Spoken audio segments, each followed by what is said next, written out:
Fellini's 8½, is to me the film that captures what it actually is like to be a film director, to make a movie.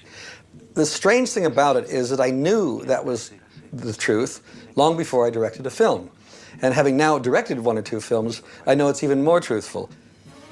There are moments in the film that still stick in my head. One of them is Mastroianni working his way down a corridor of the hotel where the production office is, and people coming out of doors trying to get his attention. And he's developed a little dance. And this is the way he deals with the fact that the whole world is coming in on him, questions, answers, they need answers. And he doesn't have any, and he tap dances his way through it. And it's something I've subsequently learned is the only way to get through film directing, is to do just that. And I thought, clearly what has happened here is that Fellini was working on a movie. He didn't know really how to finish it. It wasn't coming together. And so he wrote a movie about making a movie about a director who doesn't know how to make or finish his movie. And then he mixes all of that with his complex life, with his parents, with his girlfriends, with his wife. And you keep all this swirling around the fact that he's trying to make a movie and can't get to grips with it. And at the same time, you're trying to take all of these things and make them into the movie. And I think the last shot sums it up, where he's got all those characters of his life in a circle to Nino Rota's music, to the little boy who's leading the band, and they're going around and around. And that was Fellini, and that's what every film director is, that little boy. I mean, one of the things I try to use movies for is a way of not ever growing up, to always maintain a child's point of view of the world. I don't care what movie I make. It's trying to see the world with a sense of awe and amazement and surprise, and to sort of show the rest of the world how extraordinary the world is, because most films don't do that, and I think Fellini always did that. Dreams were clearly important to him. Dreams were a way of leaping out of the day-to-day problems and trying to get back to before the problems existed, and hopefully resolving them in real life. The opening sequence is still one of the great opening sequences of any film ever made. To be trapped in a traffic jam with the world just compressed around you, and that need to escape from it, and to climb out of a car that's filling up with some kind of bilious smoke while the world is watching, and then float off, and then suddenly being a kite or a balloon with a string around his leg being pulled down. And then you realize it's about a person with even a bigger problem. And so now we've got our past, we've got our present, everything working together and struggling against each other. I mean, he captured everything in that opening sequence. I think that sequence is probably the most important in my life, because I've been trying to do versions of that ever since. When I saw the movie the first time, I was astonished by the use of time and storytelling. Everything is fluid, and yet it seemed totally true and right. I think it's the way I seem to see the world. Everything is happening at the same time, and whether it's your childhood, whether it's the problem on the film, it's all happening together. I have this suspicion that Fellini was being totally pragmatic when he made it, because he didn't know quite how to make this thing into a conventional film. So, well, forget about conventional film. Let's just fragment it. Let's do it truthfully and see what you end up with.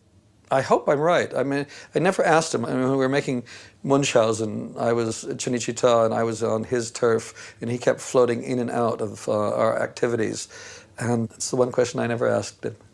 Maybe I'm happier not knowing the truth and just imagining my truth. Fellini, I always thought, was a fantasist, a dreamer, until I went to Rome.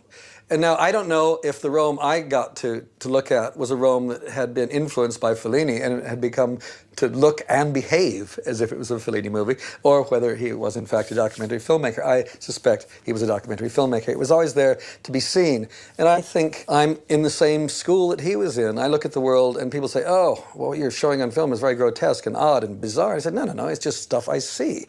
And Fellini was a cartoonist, I was a cartoonist. We both came from the same background, which means you look at the world and you stretch it, you pull it, and you distort it. And that's what Fellini did. Saraghina, with all the schoolboys after, that great, fat, huge lump of femininity, I suppose has stuck with me ever since I saw it, because in my Python cartoons I always had these great bulbous women, these great balloon-like women, and they all came from Saraghina.